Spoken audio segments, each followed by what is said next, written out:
आणि आता महत्त्वाच्या बातम्या आपण पाहूया। अग्नि-5 या क्षेपणास्त्राची पहिली चाचणी यशस्वी। दिव्यास्त्र मिशनसाठी पंतप्रधान मोदींकडून डीआरडीओच्या शास्त्रज्ञांना शुभेच्छा।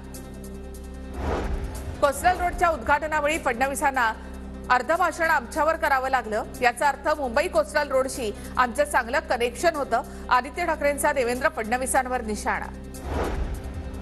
राहुल गांधींची भारत जोडो न्याय यात्रा उद्या महाराष्ट्रात। नंदुरबार जिल्ह्यामध्ये आदिवासी संमेलनाचं देखील आयोजन।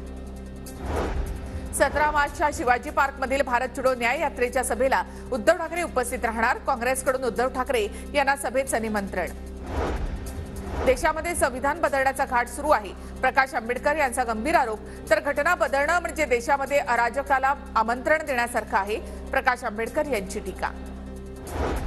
जालन्याचे आमदार कैलास गोरंट्याल यांना जीवे मारण्याची धमकी। कैलास गोरंट्याल यांनी पोलीस आयुक्त देवेन भारतींना धमकीबाबत माहिती दिली। अज्ञात व्यक्तींना फोनवर गोरंट्याल यांना धमकी दिली।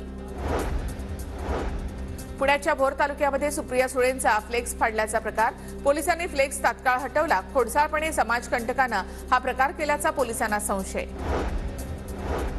ईडीचा धाक दाखवून वायकरांचा पक्षप्रवेश। विरोधी पक्षनेते अंबादास दानवेंचा आरोप। अभिनेते नाना पाटेकर आणि मकरंद अनासपुरे यांनी घेतली मुख्यमंत्र्यांची भेट। गाळमुक्त धरण ही योजना नाम फाउंडेशन आणि सरकार मिळून करणार। योजनेच्या एमओयू करारावर स्वाक्षरी करण्याबाबत भेटीची चर्चा।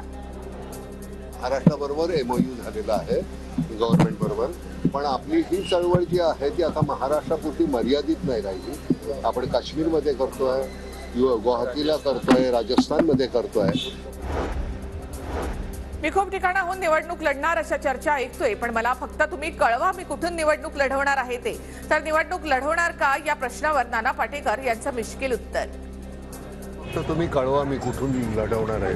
म्हणजे मला खूप ठिकाणून मी निवडणूक लढवणार असं येतंय, फक्त मला ते कळलं कुठून लढवणार आहे तो बरं होईल। राष्ट्रवादी काँग्रेसच्या नाव आणि चिन्हावरील याचिकेवर आता गुरुवारी सुप्रीम कोर्टामध्ये सुनावणी होणार। केंद्रीय निवडणूक आयोगाने दिलेल्या निर्णयाला शरद पवार यांनी सुप्रीम कोर्टामध्ये आव्हान दिलं होतं।